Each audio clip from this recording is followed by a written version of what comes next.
John McMurray, the meteorologist to the stars in the state of Michigan for 40 years or more, is on the other end of our line this morning.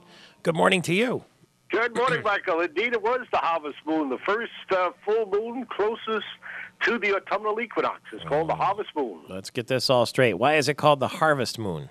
Well, years ago when we were more of an agricultural society, farmers used the harvest moon to give them extended daylight for the harvesting of the crops. And sometimes it's, a little bit earlier than the autumnal equinox, but in this instance, it lined up almost identical with 9 minutes after 11 last evening was the official time of the autumnal equinox. It was also the full moon, which was exactly at 5:18 this morning.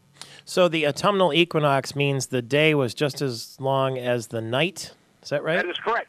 It's two Latin words. You going back to your education, equus meaning equal, and nox, the Latin word for night.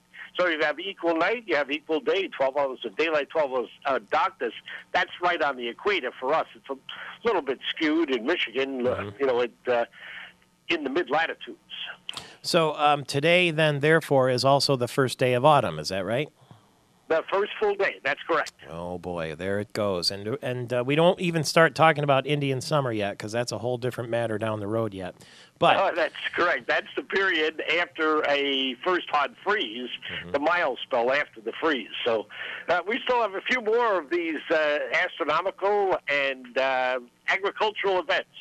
And we're not even anywhere near that yet, the first freeze, I would think. Yesterday was actually seemingly very warm. Well, yeah, and today with the windy, stiff southwest winds, temperatures will be getting into the mid-80s. Yeah. There's storms off to the north now in the northern third of the state. We'll see storms by this time tomorrow morning. The summer on record in Michigan, as I heard it or read it, the overnight temperatures were higher than they ever have been in the history of record keeping? Yeah, we didn't have that many 90s, but we also had lots of 80s. So when you combine the spring, the 6-month period, spring and summer together, it was the warmest on record. But interesting, a little bit of a hint. Sometimes when it really is so hot, and you're so far above the average temperatures, in order to balance it all out at the end of the year, the bottom falls out sometimes towards November, December, January. That might happen. When you say the bottom falls out, just how far is that bottom going to fall? Well, we're so far up, we have a long way to go down, so it could be a big drop. We'll have to be patient and see. What about the Farmer's Almanac? Did you look at that, or is that silly? Because I know it came out a few weeks ago. They're saying cold, but I think it's going to be really, really cold.